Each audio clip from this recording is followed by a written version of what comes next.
মারে আর কোন দিন পরে কোরবান, এবার মনে হয় কোরবানটা দিতাম হাইতাম না রে।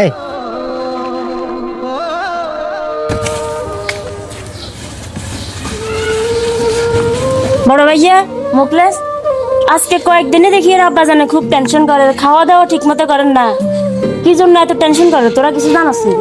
না রে বোন, আমরা তো এরকম কিছু খেয়ালই করি নাই। এ মুকলেশ, তুই কিছু জানস? না ভাইয়া, আমি তো কিছু জানি না। তাহলে চল তো, আবার কি সমস্যা দেখি। চল চল, দেখা দরকার, চল।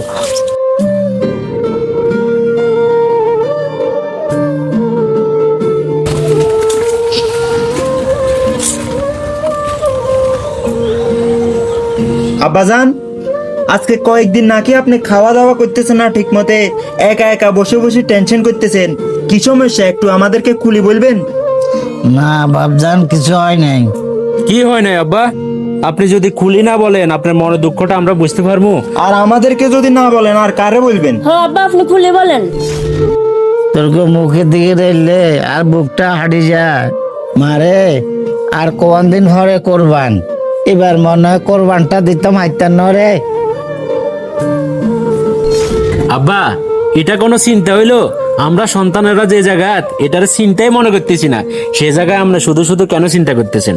আর আমরা তো সব সময় দিয়ে আসছি, এই বছর না হয় আমরা কোরবানটা না দিতে পারবো, সমস্যা তো নয় আব্বা। আব্বা, এই বছর না হয় আমাদের একটু লোন হয়েছে, কজ হয়েছে, একটু ক্রাইসিসে আছি।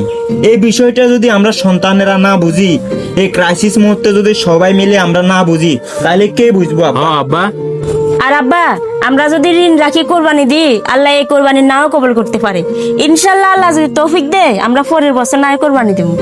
ঠিক বলছো মা, তোর মতো সন্তানরা পরিবারে থাকলে বাবারও কোনো চিন্তাই নেই।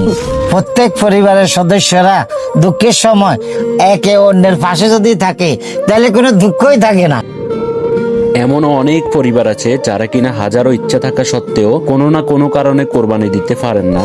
ঠিক তখনই পরিবারের অন্যান্য সদস্যরা যদি এভাবে সাহস দিয়ে পাশে থাকে, তাহলে দেখবেন দুঃখ অনেকটাই কমে যাবে।